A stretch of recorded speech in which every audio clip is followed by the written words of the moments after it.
دولت ساز و سامان نہ ہوئے وہ بندہ غریب ہے. نبی کریم علیہ السلام نے فرمایا نہیں، میری امت وچوں غریب او شخص ہے جیڑا قیامت والے دن آوے او دے نامہ اعمال وچ نماز بھی ہوئے، یعنی وہ نمازاں بھی پڑھدا ہوئے، روزے بھی رکھدا ہوئے، زکوٰۃ بھی ادا کردا ہوئے، دیگر بھی جڑے حقوق اللہ نے انہیں پورے کیتے نے.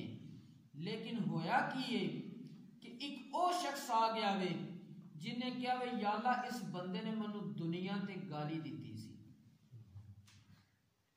پھر ایک شخص آ جائے وہ کہے یا اللہ اس نے میرے تے جھوٹی تہمت لائی سی.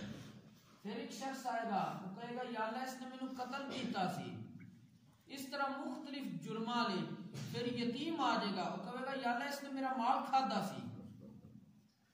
ایک شخص آئے گا وہ کہے گا یا اللہ اس نے میرے نال فلاں جرم کیتا سی. نبی کریم علیہ السلام فرماتے ہیں کہ جنہ نال نے اے ظلم کیتے ہوندے نے، کسی نے گالم گلوچ کیتی ہوئے گی، کسی دی غیبت کیتی ہوئے گی، یتیم دا مال کھا دیا ہوئے گا، جس نو قتل کیتا ہوئے گا وہ آ جائے گا کہے گا یا اللہ نے منو حق قتل کیتا وے. یہ سارے ان کا کہ مظلوم رب دی بارگاہ وچ جس ویلے فریاد کرن گے رب تبارک و تعالی فرمائے گا جنہیں ظلم کیتا نا ظالم شخص نے، اس دیاں نیکیاں مظلوماں دے پلڑے وچ پا دیو نامہ اعمال والے جی.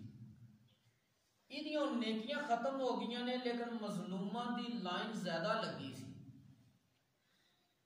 رب تبارک و تعالیٰ فرمائے گا انہیں مظلوماں دے جڑے گناہ دے معاملات نے نا وہ انہیں نامہ اعمال وچ پا دیو. نبی کریم علیہ السلام نے فرمایا حتیٰ کہ یہ معاملات ختم ہو جاندے نے کہ اگلیاں دے گناہ بھی اتنے کوئی نہیں لیکن ادھے یہ جرم نہیں مکے جڑے انہیں حقوق العباد دے کیتے سن. تے اللہ تبارک و تعالیٰ دی طرف حکم ہوئے گا انہوں گسیٹ کے جہنم دی طرف. دیکھو کہ اللہ کریم نے اپنا حق معاف کر دیتا ہے چاہے تے قیامت والے دن، لیکن بندیاں دا حق معاف نہیں کیتا. اج اسی کی کرنے ہیں تھوڑے تھوڑے معاملے وچ بندیاں دے حق مار کے اسی سمجھنے ہیں کہ ظلم ہی نہیں ہویا.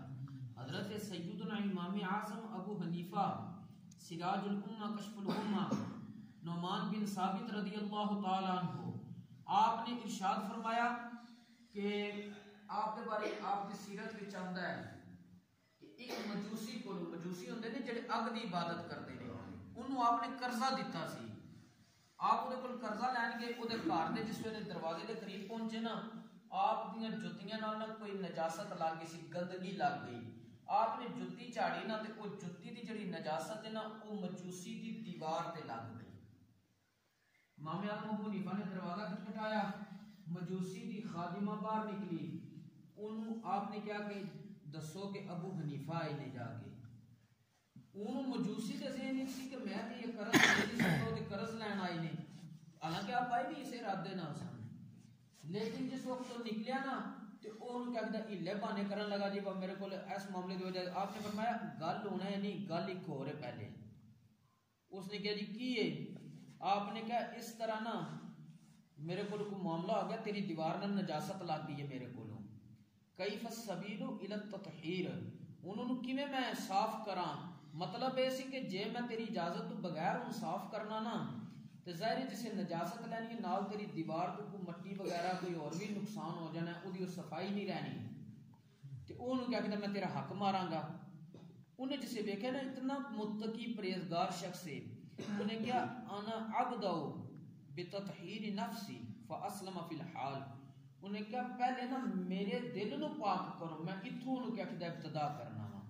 فوراً وہ مجوسی اسلام لے آیا. دیکھو کہ امام اعظم ابو حنیفہ رضی اللہ تعالیٰ عنہ نے یہ محسوس کیا کہ جس وقت نجاست اترے گی تھوڑی جی مٹی حالانکہ نالو لینی ہے دیوار کو، لیکن آپ کیا نہیں یہ اگلے دا حق ہے کیونکہ کار اگلے دا ہے تے میں زیادتی کراں گا. جس وقت اتھوں تک حقوق العباد دی فکر رکھیے نا تے پھر اگلے بھی مسلمان ہو جاندے نے. اور جڑے پھر مسلمان معاشرے وچ رہن تے اتنے حقوق العباد دی فکر رکھن تے انہاں دے معاملے پھر ایسے ہو جاندے نے کہ اس معاشرے چ رب کتنی رحمتاں تے برکتاں دا نزول کر دیندا بندہ سوچ بھی نہیں سکتا. اج اسی کتنے کتنے بڑے جرم ایک دوسرے نال زیادتیاں کر دینے ہاں بعد یہ سمجھنا خیر ہے وہ انہوں کہتے ہیں کڑا ساڑھے تو بڑا چودھری ہے یا یہ وہ مطلب مختلف معاملات سے نہیں چلانے ہیں. جس وقت اتھوں تک معاملات لوگیں گے تو پھر برکتاں نہیں آمدیاں بلکہ رحمتاں اور برکتاں ساڑھے کو چلیاں جان گیاں پھر مصیبتاں ہی صرف آمن گیاں. اللہ کریم سن حقوق العباد پہچانن دی اور انہوں ادا کرن دی توفیق عطا فرمائے. وما توفیقی الا باللہ.